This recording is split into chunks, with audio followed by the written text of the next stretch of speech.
안녕하세요. 저는 평소 사연을 들으며 육아 스트레스를 풀고 있는 애청자입니다.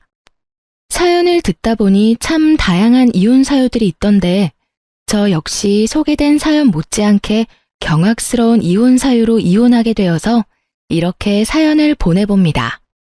저와 남편은 친구의 친구였어요. 그러니까 한 남자인 친구를 중심으로 남편은 친구의 초등학교 때부터 친구, 저는 그 친구의 고등학교 때부터 친구였어요. 20대 중반이 넘어갈 때쯤 이야기로만 듣던 남편과 술자리를 하게 되었고, 그 이후 저흰 친하게 지내며 함께 시간을 보내곤 했죠. 남편과 전 어느 날부터 서로를 좋아하게 되었고, 친구 역시 여자가 생겨 4명이서 함께 잘 어울려 다녔죠. 결혼 역시 저희 부부가 먼저 하고 2달 뒤에 친구 커플도 결혼하게 되며 더욱 사이는 돈독해졌어요. 그렇게 저흰 변하는 계절마다 함께 여행도 다니며 출산도 비슷한 시기에 하게 되는 둘도 없는 친구 사이가 되었어요. 출산을 하고 난 직후를 제외하곤 자주 왕래하며 지냈어요. 함께 육아를 하기도 했고 문화센터도 함께 다니며 많은 시간을 함께 보내곤 했어요. 아기들이 돌이 지나고 난 뒤에는 각자 친정 또는 시댁에 아기를 맡기곤 부부들끼리 여행도 다니곤 했어요. 그런데 생각조차 하지 못했던 곳에서 문제가 생겨나더라고요. 그건 바로 남편의 행동이었어요. 그날도 아기는 시댁에 맡기고 부부 동반 여행을 떠났고 주변을 산책 겸해서 구경하고 있는데 벌 2마리가 주변을 맴돌기 시작했어요. 저와 친구의 아내는 소리를 지르며 호들갑을 떨기 시작했고 남편과 친구는 벌을 쫓아내기 바빴어요. 그런데 문제는 여기에서 일어났죠.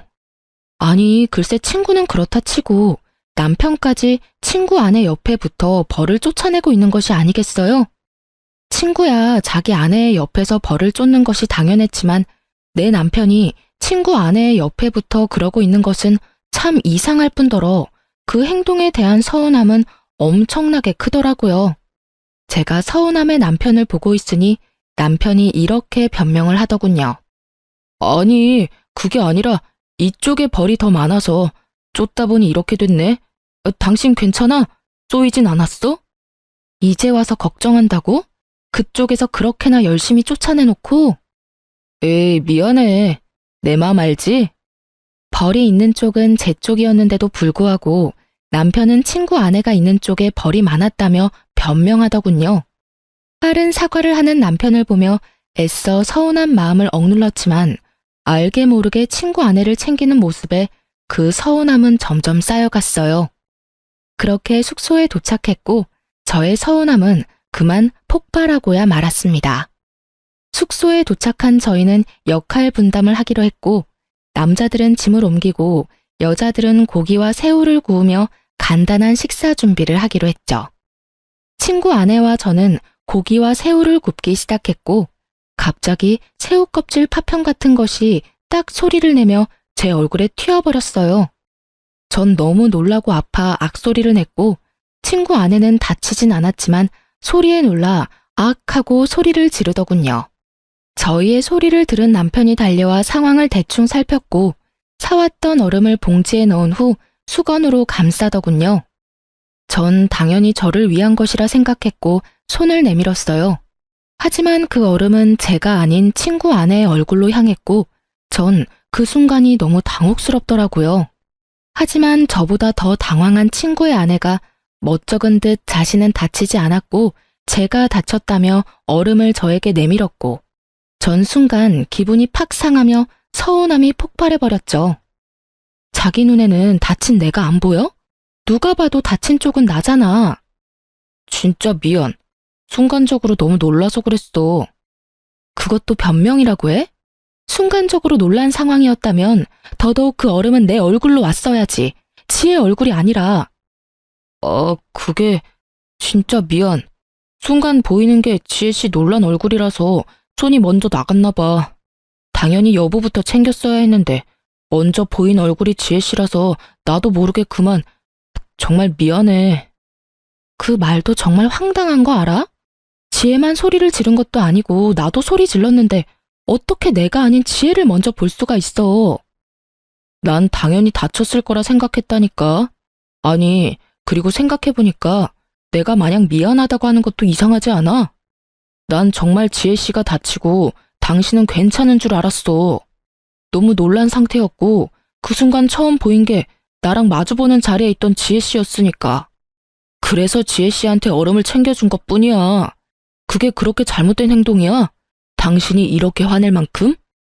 당신은 지금 내 말을 하나도 이해하지 못했구나. 내가 왜 섭섭해하는지도 내가 왜 화가 났는지도 전혀 모르고 있고. 당신이 이런 사람인 걸 아니까 더 화가 나는 거야.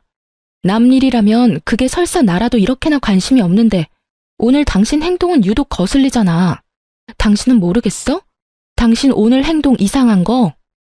남편은 제 말에 아무 말도 못하더라고요. 저는 그 모습에 더욱 화가 났지만 더는 친구 부부 앞에서 심한 꼴을 보이고 싶지 않았기에 흥분을 가라앉히고자 방으로 들어와 버렸어요. 혼자가 되자 서러움이 복받쳐 눈물이 나기 시작했고 곧 주체할 수 없이 눈물이 나오더라고요. 그 순간 친구의 아내가 방으로 들어왔고 울고 있는 저를 보고선 괜히 자신이 미안하다며 저를 달래주기 시작했어요. 혜진아, 울지 마. 아, 괜히 나 때문에 내가 미안해. 네가 왜 미안해? 잘못은 내 남편이 했는데. 네가 미안해할 이유 전혀 없어. 그게 아니라 사실은 내가 요즘 우울증 증세가 좀 심해졌거든. 이유 없이 눈물도 막 나고 나쁜 생각만 들고 너무 무기력하고 그래. 그래서 아마 혜진이 네 남편이 날 더 신경 써주는 것 같아. 미안해, 혜진아. 아, 그래? 그랬구나. 전 이상했어요. 평소 섬세함, 다정함과는 거리가 멀어도 한참 먼 남편이 친구 아내가 우울증인데 이렇게까지 신경을 쓰는 것도 이상했지만 친구의 아내가 우울증이 심하다는 것까지 세세하게 알고 있다는 사실이 더욱 이상하고 이해가 되지 않았어요. 친구가 우울증 이야기를 하며 잘 챙겨달라고 했겠지 라고 생각해 보려고 해도 그 역시 말이 안 됐어요. 같은 여자이고 더 가깝게 지내는 제가 있는데 저에게도 말하지 않은 사실을 굳이 남편에게 말했을 리가 없었으니까요. 어떻게 생각을 해도 남편의 행동은 분명 이상했어요. 이상한 것 투성이었지만 기껏 기분 전환 겸 온 여행에서 더는 분위기를 망치고 싶지 않았고 그렇기에 사과를 하러 온 남편의 사과를 받아주었어요. 그렇게 분위기를 맞춰주며 나름 여행을 잘 마무리할 수 있었고 그날 이후 전 남편의 행동을 자세히 살피기 시작했어요. 남편에게 별다른 특이점은 보이지 않았고 변한 것이 있긴 했는데 저와 딸에게 더 신경을 써주며 더욱 잘 대하려고 노력한다는 것이었어요.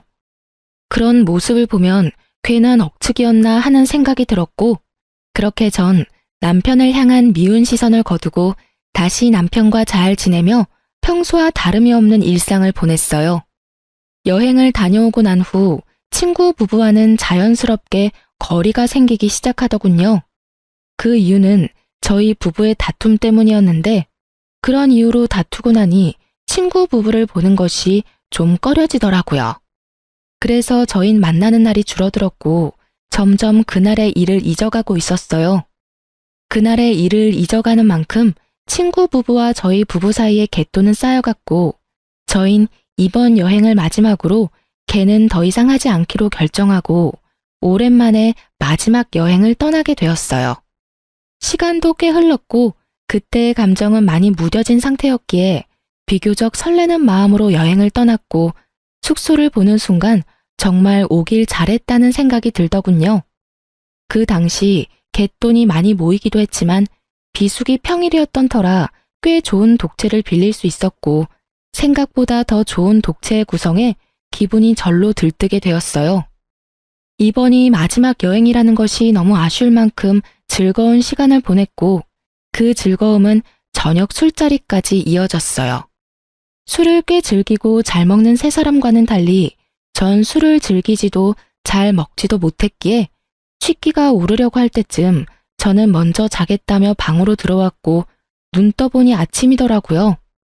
당연히 옆에서 자고 있겠지 했던 남편은 제 옆에 없었고 제 옆이 아니면 당연히 거실에는 있어야 할 남편의 모습은 거실에서도 보이지 않았어요. 저는 혹시나 하는 마음에 친구 부부의 방문을 살짝 열어보았고 침대엔 친구 부부가 자고 있더군요. 그 순간 안도감이 들며 문을 닫으려는 순간 남편이 보이는데 제 눈을 의심했습니다. 글쎄 남편이 침대 옆에 누워 친구 아내 손을 잡고 잠이 든 것이 아니겠어요? 그 모습을 본 순간 완벽한 여행은 순식간에 최악의 여행이 되어버렸고 남편을 향해 소리를 질러버렸어요.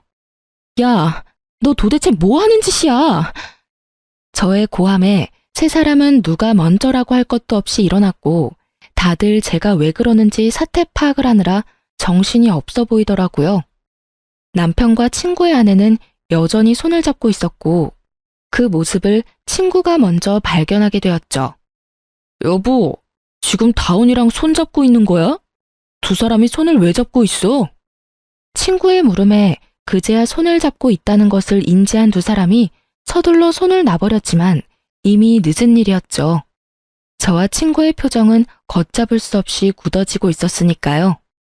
저도 저였지만 친구 역시 화가 많이 난 듯 했어요.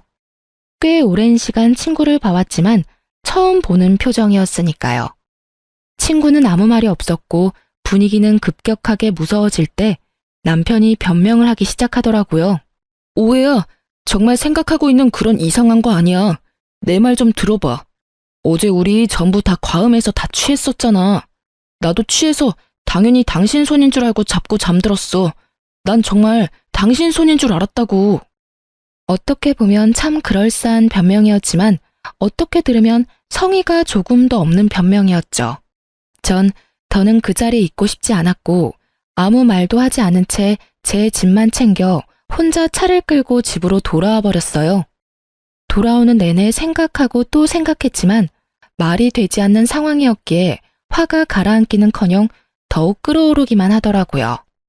그렇게 화를 삭히지 못하고 집안을 걸어다니고 있으니 친구의 차를 얻어 타고 온 남편이 들어왔고 자신을 노골적으로 피하는 저를 붙잡더니 변명을 토해내기 시작하더군요. 여보, 진짜 오해야. 내 말 좀 들어줘. 우리 어제 마지막 여행이기도 했고 여행 내내 즐거워서 내가 좀 들떴었나 봐. 그래서 그런지 술이 취하는 줄도 모르고 마셔댔어. 그러다 취해서 방을 잘못 찾아갔었나 봐. 이 모든 게 과음한 상태에서 방이 헷갈리는 바람에 일어난 해프닝일 뿐이야. 그러니까 그 오해 좀 풀어주면 안 될까? 나 정말 당신이 생각하는 그런 거 아니야. 그게 말이 돼? 그렇다고 방을 헷갈려? 아니, 너무 취해서 방 정도는 헷갈릴 수도 있다고 쳐. 버젓이 두 사람이 침대에 누워있으면 당연히 그 방에서 나와야 하는 거 아니야? 그리고 아무리 취해도 당신 내 손 잡고 잔 적도 없었잖아. 그래서 말했잖아. 내가 좀 들떴었다고. 기분도 좋고 하니까 자는 당신 손이라도 잡고 싶었나 보지. 웃긴다 참. 당신 혹시 지혜한테 관심 생겼니? 그래서 그렇게 말도 안 되는 짓을 하는 거야? 그게 무슨 말이야 도대체. 지혜 씨는 내 친구랑 결혼한 여자야. 그런 여자를 내가 왜 좋아해? 아무리 화가 났다고 해도 말은 좀 가려가면서 해. 내가 오죽 답답했으면 이래? 오죽 이 상황이 이해가 안 되면 그런 더러운 상상까지 하겠냐고. 내가 진짜 미안. 그런데 정말 나 거짓말하진 않았어. 제발 좀 믿어줘. 아무리 남편 말이 사실이라고 한들 남편이 친구 아내의 손을 잡고 자던 모습은 머릿속에서 사라지지 않더라고요. 그 잔상이 남아있으니 남편의 말도 믿기지 않았고요. 그래서 전 한동안은 안방에 들어올 생각하지 말고 거실을 쓰라고 했고 그렇게 저희의 각방 생활은 시작되었어요. 저의 화는 쉽게 풀리지 않았고 일주일이란 시간이 흘렀어요. 평소 저희는 부부싸움을 해도 이렇게까지 길게 하는 스타일이 아니었고 만약 길어지더라도 시간이 흐름에 따라 왜 싸웠는지조차 잊어버려 흐지부지 서로 말을 걸며 싸움이 끝나는 경우가 대부분이었어요. 하지만 이번엔 평소 때와는 달랐고 저의 머릿속엔 그날의 일이 잊히기는커녕 점점 선명해지더군요. 남편은 그저 해프닝이라고 했지만 전 이미 남편의 태도 때문에 서운한 일도 있었으니 이번 일이 그저 해프닝이라며 넘길 수가 더욱 없더라고요. 그날도 말 한마디 섞지 않는 남편은 출근을 하고 전 집에서 딸과 함께 시간을 보내고 있었어요. 그런데 친구에게 전화가 오더군요. 그날 이후 처음으로 저에게 전화를 건 친구는 심각한 목소리로 잠시 나올 순 없겠냐고 묻더라고요. 회사에 있을 시간인데 보자고 하는 것을 보니 보통 심각한 일이 아니라는 것을 금세 알아차릴 수 있었고 전 아무것도 묻지 않고 알겠다고 했어요. 서둘러 준비를 마친 전 딸을 집에서 가까운 시댁에 맡기고 친구를 만나러 갔어요. 약속 장소에서 마주한 친구의 얼굴은 일주일 전과 비교도 되지 않을 정도로 엉망이더라고요. 그 얼굴을 보는데 괜히 잘못도 없는 제가 다 미안한 마음이 들더군요. 전 괜히 친구의 눈치를 살피게 되었고 친구는 그런 저를 보더니 2장의 서류를 내밀었어요. 전 친구가 내민 서류를 살펴봤고 그 서류엔 숫자들이 가득했는데 그 숫자들이 가리키는 진실은 경악스러웠습니다. 네 이름이랑 아들 이름은 그렇다 치지만 여기 왜 내 남편 이름이 있어? 이게 전부 무슨 뜻이야? 이게 뭐냐고. 이게 유전자 검사 결과지인데 여기 보면 내 아들, 아니 시우랑 나하고는 친자관계 일치율이 낮지? 그런데 네 남편 다운이는 99%가 넘어. 이 말이 뭐냐면 시우는 내 아들이 아니라는 말이야. 뭐? 그럼 시우가 내 남편 자식이라는 그 말이야? 저의 물음에 친구는 고개를 끄덕였고 전 상상치도 못한 진실에 정신을 못 차리고 멍하니 있었죠. 퍼센트로 듣고 나니 정신이 더욱 아득해졌고 전 친구에게 현실이 맞는 것인지 재차 물어보기까지 했어요. 저의 물음에 친구는 현실이 틀림없음을 일깨워 주더군요. 이게 도대체 뭐야? 전부 사실인 거야? 정말 현실인 거지? 꿈 아니지? 현실 맞고 사실도 맞아. 네가 보고 들은 대로 두 연놈이 그렇고 그런 사이인 것도 모자라서 애까지 낳았더라고. 우릴 감쪽같이 속이고 말이야. 할 말이 없더라고요. 아니, 그간에 이상했던 남편의 행실들이 떠오르며 할 말을 잠시 잃었다는 게 더 정확한 표현이었어요. 전 할 말을 잃었고 그간 남편의 행실이 드디어 이해되기 시작했어요. 이런 사이이니 제가 앞에 있는데도 불구하고 상간녀를 챙겼고 술에 취해 정신을 놓고 상간녀의 손을 잡고 잠이 들었던 것이었어요. 전 그저 허탈함이 몰려왔고 그 허탈함에 웃음이 나더라고요.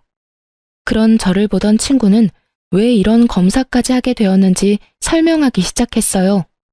처음엔 그저 시우가 당근 알레르기가 있다는 사실을 알게 됐고 그땐 그냥 신기한 우연이라고 생각했어. 그렇잖아. 제일 친한 친구가 당근 알레르기 있는데 내 아들도 당근을 먹더니 온몸에 두드러기가 나니까. 심지어 증상도 네 남편이랑 똑같았는데도 그런 쪽으로 생각도 안 해봤으니 그저 신기하다고만 생각했던 것 같아. 그런데 점점 이상한 거야.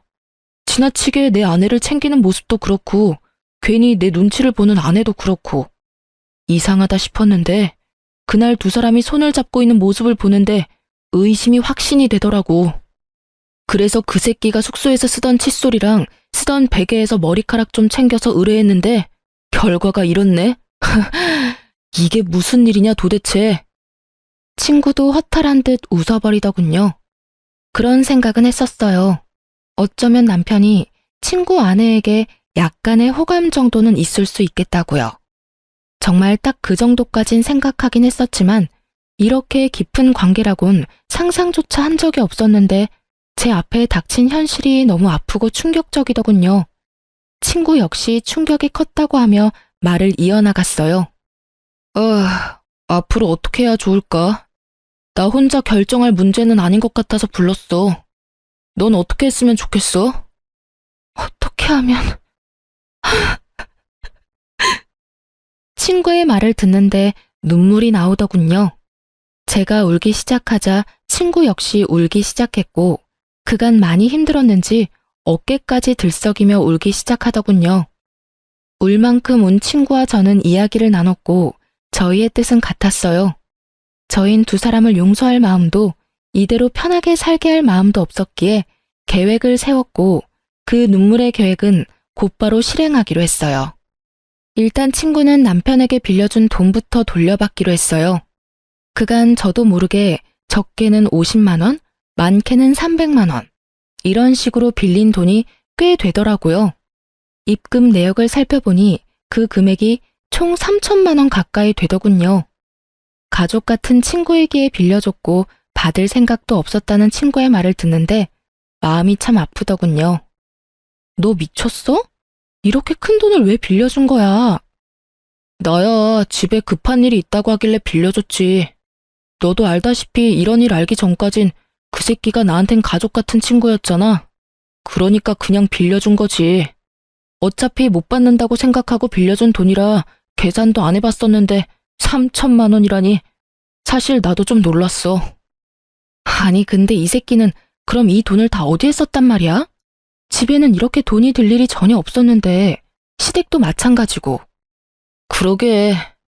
한참을 생각하던 친구는 불현듯 무언가가 떠오른 듯 짧은 탄성을 내뱉더니 저에게 돈이 어디로 갔는지 알려주더군요. 그 새끼 나한테 빌린 돈으로 내 아내한테 선물 사준 것 같아. 생각해보니까 빌린 시기에 맞물려서 아내한테 못 보던 명품백이 생겼던 것 같아. 나 진짜 바본가? 어떻게 그걸 지금 알 수가 있지? 그럴 수도 있지. 너나 나나 그런 쪽으로 어디 생각이나 했어? 그렇게 가깝게 지냈으니 당연히 믿어 의심치 않았지. 와, 진짜 이 새끼 대단한 개새끼였네. 정말 친구의 말대로 남편은 대단히 파렴치한 놈이더군요. 가족 같은 친구 아내와 바람을 피운 것도 대단한 짓인데 그 친구한테 빌린 돈으로 선물까지 사주다니. 정말 난놈은 난놈이다 싶더군요. 분노에 찬 친구는 당장 돈을 갚아달라고 문자를 보내고 난 후 자신이 증거를 충분히 모았다며 카톡 대화 내용, 함께 찍은 사진 등을 저에게 나눠주더군요. 친자 검사 결과지 복사본도 챙겨주었고요. 전 그 모든 증거를 잘 챙겨 시댁으로 향했어요. 딸을 데리러 가는 목적도 있었지만 더 큰 목적이 있는 시댁 방문이었어요. 평소 아버님은 입버릇처럼 이런 말씀을 하시곤 했어요. 어머님 역시 같은 생각이었고요. 둘 다 잘 듣거라. 부부 사이에 다른 건 몰라도 폭력, 외도는 사람이 해선 안 되는 짓이다. 폭력에는 언어폭력도 당연히 포함되고 외도엔 정신적인 교류도 포함되는 거란다. 혹시나 만에 하나라도 이런 짓거리를 하다 걸리는 날엔 그 누가 되었든 난 절대 용서하지 않을 테니 잘 새겨들어. 이런 당부를 남편뿐 아니라 저 역시 귀에 못이 박힐 정도로 들었던 터라 모든 사실을 일단 아버님과 어머님께 알리기로 한 것이었죠. 시댁에 들어선 저의 낯빛이 심상치 않음을 눈치챈 어머님은 저에게 무슨 일 있냐며 제 표정을 살피기 시작했어요. 아가, 무슨 일 있니? 표정이 너무 안 좋구나. 아버님 오시면 말씀드려도 될까요? 2번 말하기엔 제가 너무 힘들어서요. 그래? 네가 정 그렇다면 그렇게 하려무나. 일단 좀 앉아. 안색이 너무 안 좋아. 저를 소파에 앉힌 어머님은 아버님께 전화를 걸어 집에 일이 있으니 일찍 들어오라는 말을 전했고 얼마 지나지 않아 아버님이 들어왔죠. 급히 오신 듯 숨을 헐떡이는 아버님에게 어머님은 물을 한 잔 떠다 주셨고 전 그런 아버님 앞에 자리를 잡고 앉았어요. 그래, 무슨 일인지 말해보렴. 아버님, 우선 이것부터 좀 보세요. 아버님은 제가 내민 검사 결과지와 외도 증거들을 살펴보셨고 이내 충격이 크신 듯 눈을 감아버리시더라고요. 그러셨겠죠. 친구와 남편은 앞서 말했듯이 초등학교 때부터 친했으니 시댁에도 자주 오가며 그야말로 가족같이 지낸 친구였고 그랬기에 시부모님들 역시 친구는 물론이고 친구의 아내까지 일면식이 있는 사이였으니 그 충격은 더욱 크실 수밖에요. 아버님에게 있던 서류와 증거들은 이내 어머님의 손으로 넘어갔고 이내 어머님의 입에서 어머나 하는 소리가 나오고서야 아버님은 감았던 눈을 뜨시더라고요. 아버님은 일단 저를 안쓰러운 눈빛으로 바라보셨어요. 넌 괜찮니? 상처 많이 받았지?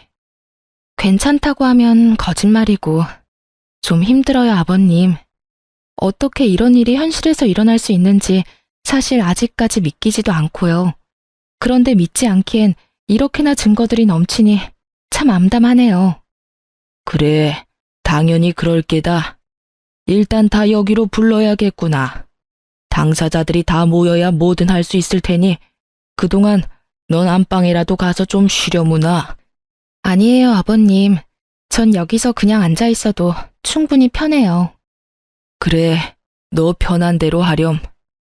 저의 심정을 들으신 아버님은 누르던 화가 이따금씩 솟아오르시는지 노발대발하시며 혼잣말로 화를 내시기도 하고 아무 말 없이 가슴을 치시기도 하더군요. 그렇게 화를 애써 삼키시던 아버님은 이내 전화를 걸어 이 사건의 당사자인 남편과 친구 부부를 시댁으로 불러 모았고 제일 먼저 도착한 것은 다름 아닌 남편이었습니다. 남편은 아무것도 모른 채 밝게 웃으며 시댁으로 들어오더군요. 표정을 보아하니 저도 있다는 말을 듣고 드디어 우리가 화해라도 한다고 생각한 모양이었어요. 하지만 남편의 그런 헛된 기대는 산산이 부서지고야 말았죠.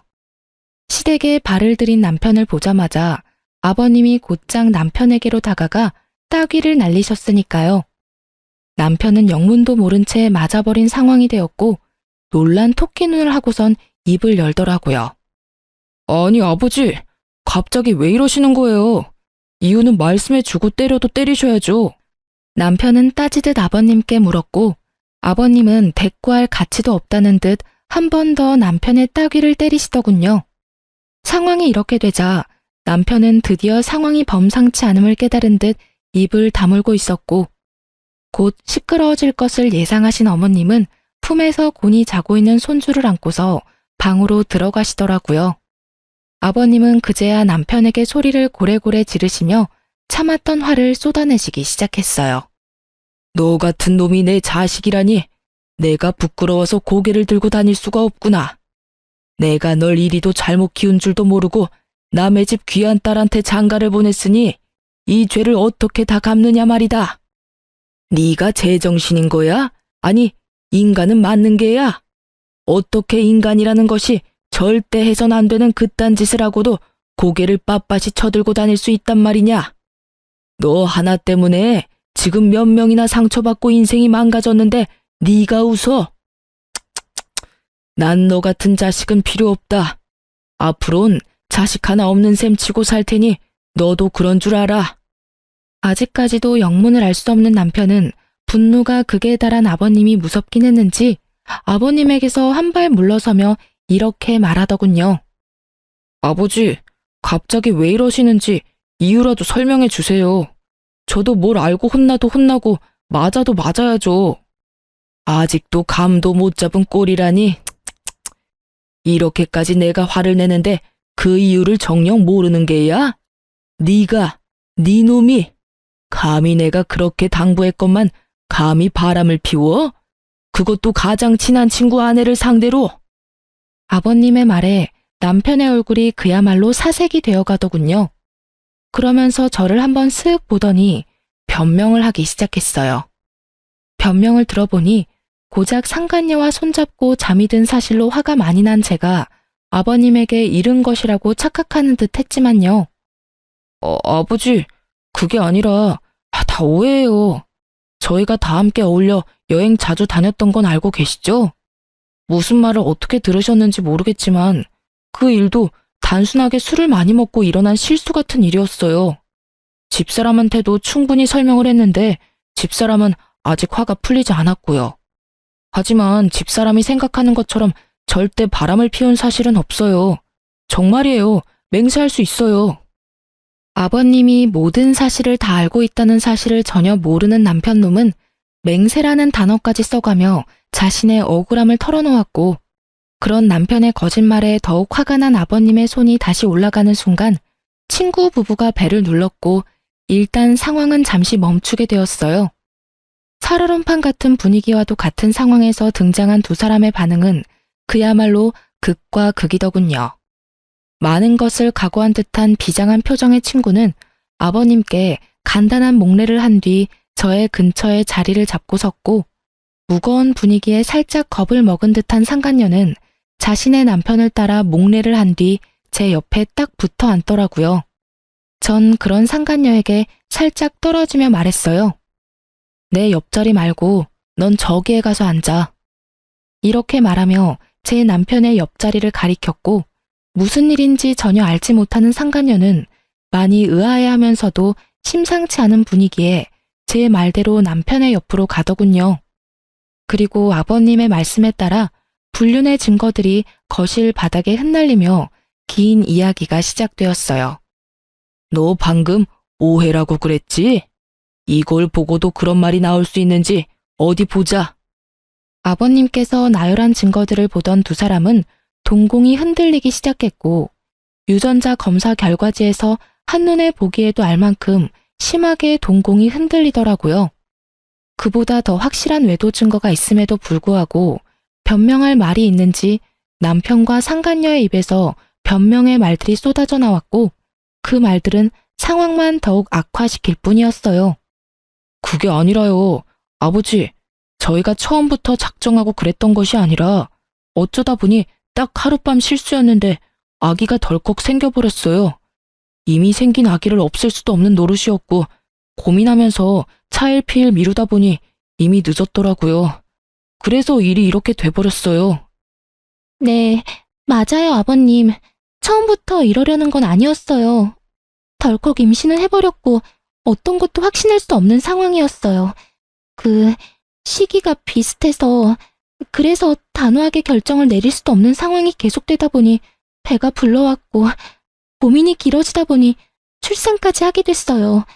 그렇게 나와보니 시우가 이 사람 아들이더라고요. 정말 그럴 거라고 확신하고 낳은 아이가 아니었어요. 정말이에요.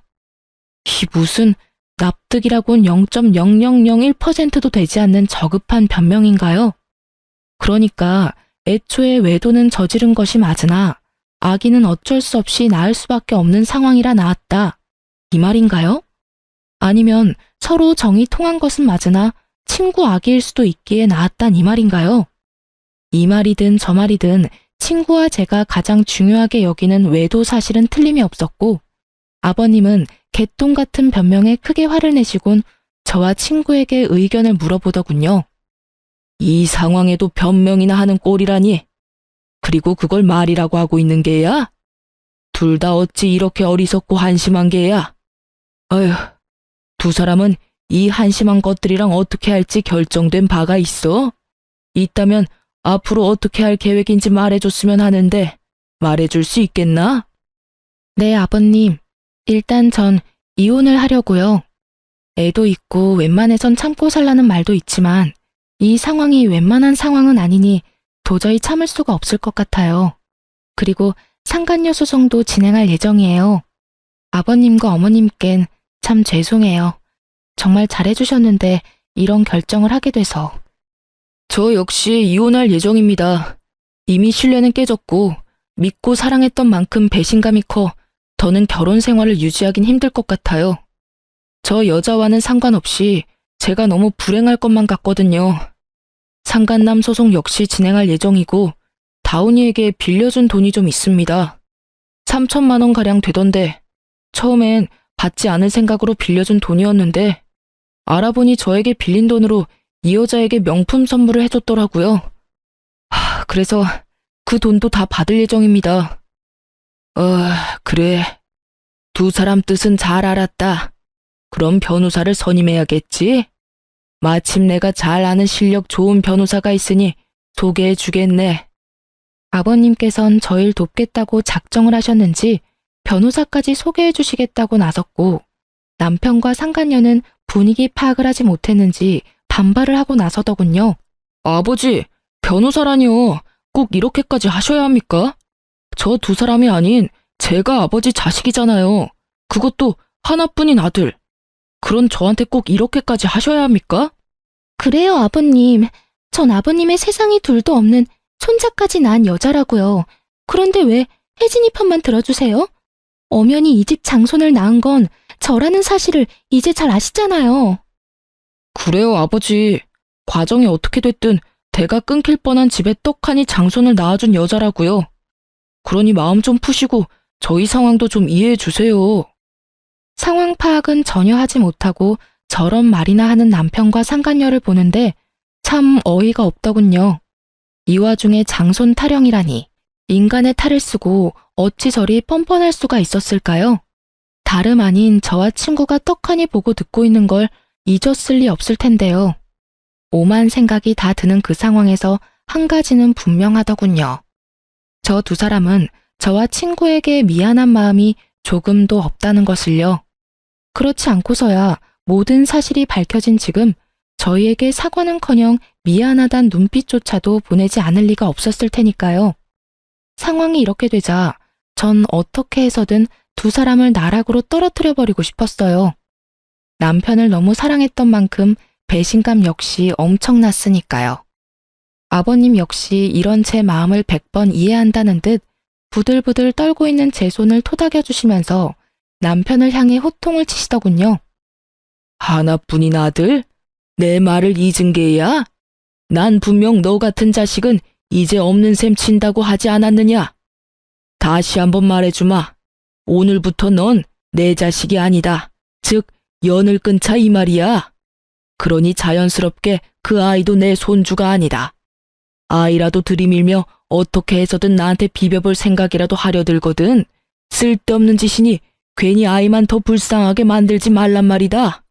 아버지, 그래도 제가 아버지 자식인데 연을 끊겠다니 그 무슨 어떻게 저한테 이렇게까지 매정하실 수가 있어요. 박다훈, 내가 이 이름을 지을 때 얼마나 행복했는지 넌 모를 거다. 그 행복했던 기억과 감정이 아직 내 마음과 머릿속에 남아있는데 내가 이렇게까지 할 땐 그만한 잘못을 네가 저질렀다는 생각은 못하는 게야? 아무리 제가 잘못했다고 한들 혜진이는 엄연한 남이고 제가 아버지 핏줄이잖아요. 핏줄이기에 이러는 것이다. 내 핏줄이기에. 난 네가 모든 사실이 밝혀진다면 적어도 혜진이한테 사과라도 할 줄 알았다. 비록 그것이 눈에 훤히 보이는 거짓 사과라고 하더라도 네가 최소한 사람 새끼가 맞는다면 네가 큰 배신을 한 혜진이에게 사과라도 할 줄 알았다 이 말이다. 그런데 넌 어떻게 했느냐? 혜진이를 보기는커녕 시종일관 어떻게 해서든 교묘한 수로 상황을 피해가려는 행동만 하고 내 눈치만 살피면서 내 마음만 풀어보려고 하지 않았느냐? 그제야 남편은 저와 친구를 바라보더군요. 여보, 미안해. 너한테도 내가 할 말이 없다. 그런데 정말 작정하고 두 사람을 속인 건 아니었어. 그것만은 믿어줘. 이때껏 아무 말도 없다가 기껏 한다는 말이 저 따위더라고요. 얼마나 어이가 없었으면 그 심각한 상황에 코웃음이 다 나더군요. 작정한 게 아니야? 정말 그랬다면 모든 사실을 알았을 때라도 두 사람이 만나지 말았어야지. 관계를 끊었어야지. 적어도 우리한테 그 정도 예의는 지켜줬어야지. 그 당연한 예의도 지키지 못했으면서 작정하고 속인 게 아니야? 넌 지금 그걸 사과라고 하며 그걸 변명이라고 짓거리는 거야? 할 말이 없으면 차라리 하지를 마. 그 편이 덜 비참해. 아니야. 정말 미안해. 진심이야. 진심이라는 남편의 말과는 달리 그 눈동자엔 어떠한 미안함도 담고 있지 않더군요. 그 눈빛을 보는데 절망감조차 느껴지지 않더군요. 친구 역시 저와 같은 마음인 듯 남편을 바라보는 눈빛에 기대라곤 찾아볼 수 없더라고요. 그런 남편의 눈빛과 저희 마음을 아버님 역시 알아채시고 말하셨죠. 그걸 진심을 담아서 한 사과라고 하는 것이냐? 난 너를 이렇게 파렴치한 놈으로 키운 적이 없는데 네가 이렇게 컸다면 그 역시 내 탓이라고 생각한다. 그렇기에 더욱 난 너를 자식으로 받아들일 수가 없는 게야. 난 내 하나뿐인 자식을 보지 않는 것으로 자식을 잘못 키운 벌을 받을 생각이다. 네 엄마도 내 뜻을 따르기로 했고 그러니 더는 설득할 생각 말고 이 집에서 나가거라. 그리고 두 번 다신 이 집에 발도 들이지 말거라. 그렇게 상황은 마무리되었고 한동안 제 마음은 편치 않았어요. 아버님이 평생 아들을 보지 않는 것으로 자신 역시 벌을 받는다는 말이 가슴에 깊게 남아 마음이 참 아프더라고요. 평소 아버님이 남편을 얼마나 아끼고 사랑했는지를 누구보다 잘 알았기에 더욱 그 아픔이 크게 다가왔던 것 같아요. 친구와 전 아버님께서 소개해 주신 변호사분을 만나 충분한 상담을 한 후 이혼과 상간남, 상간녀 소송을 진행하기로 했어요. 그렇게 이혼이 진행되는 사이 아버님이 그간 가족으로 살 수 있어 여러모로 고맙고 행복했다며 살고 있는 집 명의를 아버님 명의에서 제 명의로 돌려주시더라고요. 이까짓 걸로 제 마음을 풀어보려는 것이 아니라며 그저 자신이 줄 수 있는 양육비이자 위자료라고요. 혼자 딸을 키워나가는 것이 제가 예상하는 것보다 훨씬 힘이 드는 일이라는 걸 저는 알고 있었고, 그렇기에 전 그저 감사하다며 받았습니다. 소송은 시작되었고 생각보다 그 과정은 더 치열하고 더럽더라고요. 하지만 증거는 더할 나위 없이 명확했고 저와 친구는 원하는 대로 소송을 마칠 수가 있었어요. 결혼할 때도 맨몸으로 시집왔던 상간녀는 위자료를 감당할 여유 따윈 없었고 상간녀에 대한 마음이 진심인 전 남편이 자신의 위자료와 상간녀의 위자료까지 감당하고 나서더군요. 한 푼도 빼지 않고 다 받을 수 있다는 안도감과 함께 배알이 꼬이는 것은 어쩔 수 없더라고요. 사람 감정이란 게 참 마음 같지 않다는 걸 다시 한번 깨달았네요. 그렇게 전 남편은 빚더미에 앉게 되었어요. 외도를 저지른다고 모은 돈도 없는 상태에서 상간녀의 위자료도 감당해야 했고 친구에게 빌린 돈도 한꺼번에 변제해야 했으니 그건 당연한 결과였어요. 두 사람은 좁은 원룸에서 살림을 시작했다는 소식이 들려왔지만 그 눈물겨운 사랑도 찰나더군요. 진심으로 상간녀를 사랑했던 전 남편과는 달리 상간녀는 가난을 이겨낼 만큼 남편에 대한 마음이 절절하진 않았고 결국 전 남편을 버리고 아들과 함께 친정으로 가버렸다고 하더라고요. 그렇게 저에게 씻을 수 없는 상처를 준 전 남편은 든든한 울타리와도 같았던 부모님도 잃고 가슴 절절하게 사랑했던 여자에게도 버림받아 남은 것이라곤 큰 금액의 빚뿐이었죠. 친정으로 도망치듯 떠난 상간녀의 결말도 좋진 않았어요. 참 통쾌하게도 상간녀의 친정 역시 그런 파렴치한 행동으로 인해 이혼까지 당한 상간녀를 받아주지 않았고 전 남편에게 돌아갈 바엔 혼자 사는 것이 더 이롭다고 생각한 상간녀는 그 길로 지방 어디로 갔다는 소문만 무성할 뿐 정확한 행방을 아는 사람은 없었습니다. 다만 이따금 후회로 가득한 장문의 문자가 친구에게 오는 걸 보니 나쁜 마음은 먹지 않고 살고 있구나 정도는 알 수 있었죠. 전 육아로 인해 휴직 중이었던 회사로 복직하게 되었어요. 복직으로 인해 어쩔 수 없이 부모님의 도움을 받게 되었지만 부모님은 적적하던 참에 오히려 잘 됐다며 저를 보듬어 주시더라고요. 부모님께 참 여러모로 죄송하고 감사하네요. 집은 친정에서 가까운 곳으로 이사를 하게 됐는데 딸 때문도 있었지만 전 남편이 술에 취해 찾아온 적이 있어 서둘러 옮기게 됐어요. 전 시댁과는 연락하며 왕래하고 지내고 있어요. 자주는 아니고 가끔씩이지만 왕래할 때마다 두 분 다 저와 딸을 진심으로 아껴주고 계신답니다. 친구 역시 잘 지내고 있는 듯 하더군요. 아무래도 아직 과거가 떠올라 마음이 힘들어 예전처럼 자주 보진 못하지만 혹시나 못난 생각을 할까 하는 염려스러운 마음에 연락은 자주 주고받으며 지내고 있어요. 친구 역시 저와 같은 마음으로 저에게 자주 안부를 물어주고요. 딸이 크면 클수록 예상보다 큰 돈이 들더라고요. 그때마다 통 크게 집을 주신 전 시아버님께 얼마나 감사한지. 어쨌든 전 이혼한 것만 뺀다면 비교적 평범한 워킹맘처럼 잘 살아가고 있어요. 물론 딸이 더 잘하고 아빠와 함께해야 하는 행사에 참석해야 하는 날이 온다면 그땐 또 딸에 대한 미안함에 마음이 아플 테지만요. 참고로 딸의 아빠를 만들어주기 위해 재혼할 생각은 전혀 없을 뿐더러 저 역시 또 다른 누군가를 사랑하고 믿을 자신이 없기에 아직까진 재혼의 재자도 생각해 본 적이 없네요. 뭐 딸을 다 키우고 난 후 그때 좋은 사람이 있다면 남은 여생 친구처럼 함께 늙어갈 생각은 있긴 해요. 너무 먼 훗날의 이야기인가요? 하여튼 저의 지금 유일무이한 단 한 가지 소망은 딸과 함께 행복하게 잘 살아가는 것이에요. 처음 모든 사실을 알고 이혼을 결심하기까지 참 힘들었어요. 막상 친구와 함께 이혼 결심을 하고 복수 계획까지 세우면서도 이게 맞나? 이렇게 되면 우리 딸은 어떻게 하지? 이런 한심한 생각들로 가득했던 것 같아요.